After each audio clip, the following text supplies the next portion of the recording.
নমস্কার বন্ধুরা, সকলকে আমার চ্যানেলে স্বাগত। অতি সম্প্রতি রাজ্যের অর্থ দপ্তর থেকে জারি করা বিজ্ঞপ্তি অনুযায়ী সুপ্রিম কোর্টের নির্দেশ মোতাবেক একজন সরকারি কর্মচারী বা একজন পেনশনার এই মার্চ মাসে তাদের বকেয়া ডিএ এরিয়ার বাবদ কত টাকা হাতে পেতে চলেছেন সেই ব্যাপারে আজকের ভিডিওতে বিস্তারিতভাবে আলোচনা করব।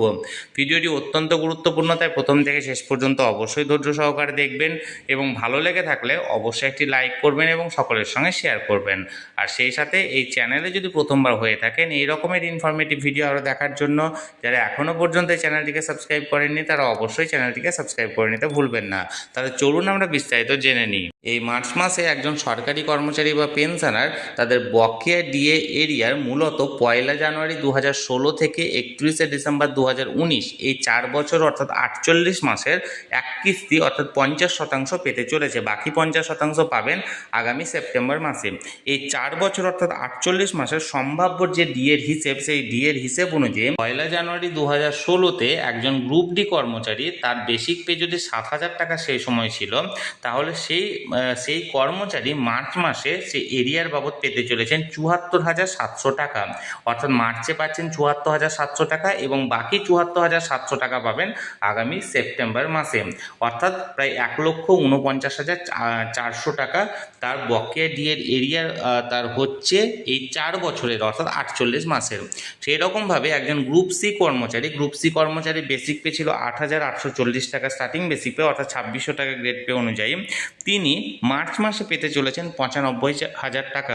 অর্থাৎ তিনি মার্চে পাবেন একটা কিস্তির 95,000 এবং বাকি সেপ্টেম্বরে পাবেন আরও 95,000 টাকা, অর্থাৎ মোট 1,90,000 টাকা এই 48 মাসের বকেয়ার হিসেব অনুযায়ী।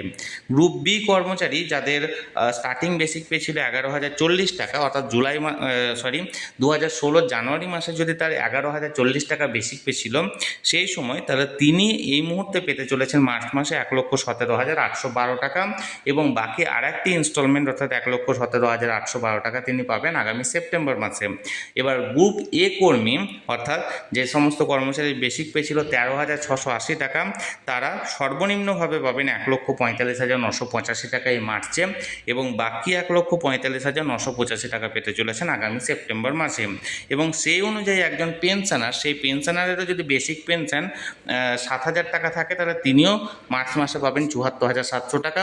এই অনুপাতে একজন পেনশনারের বকেয়া ডিএ এরিয়ার কত দাঁড়াচ্ছে সেটা আপনারা ক্যালকুলেট করে নেবেন। একজন গ্রুপ ডি কর্মচারী যদি 7,000 টাকাতে 74,700 টাকা মার্চে প্রাপ্য হয়, তাহলে সেই অনুযায়ী আপনাদের যদি 1 জানুয়ারি 2016 সময় 7,000 টাকা বেসিক পেনশন থেকে ছিল, তাহলে আপনারা কত টাকা পাচ্ছেন সেইভাবে আপনারা ডিভাইড করে একবার ক্যালকুলেট করে নেবেন। তাহলে বন্ধুরা, এখানে একটি নামী সংবাদপত্রের প্রতিবেদনের অংশ আমি তুলে ধরলাম, যেখানে সম্ভাব্য ডিএ এরিয়ার হিসেব তুলে ধরা হয়েছে যে একজন মানে গ্রুপ এ বা গ্রুপ বি বা গ্রুপ সি বা গ্রুপ ডি কর্মচারীরা কত টাকা বকেয়া এরিয়ার এই মার্চ মাসে পেতে চলেছেন।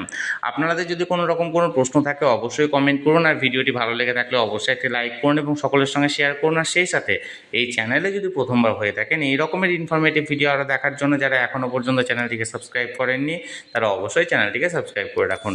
ধন্যবাদ, দেখা হচ্ছে পরের ভিডিওতে।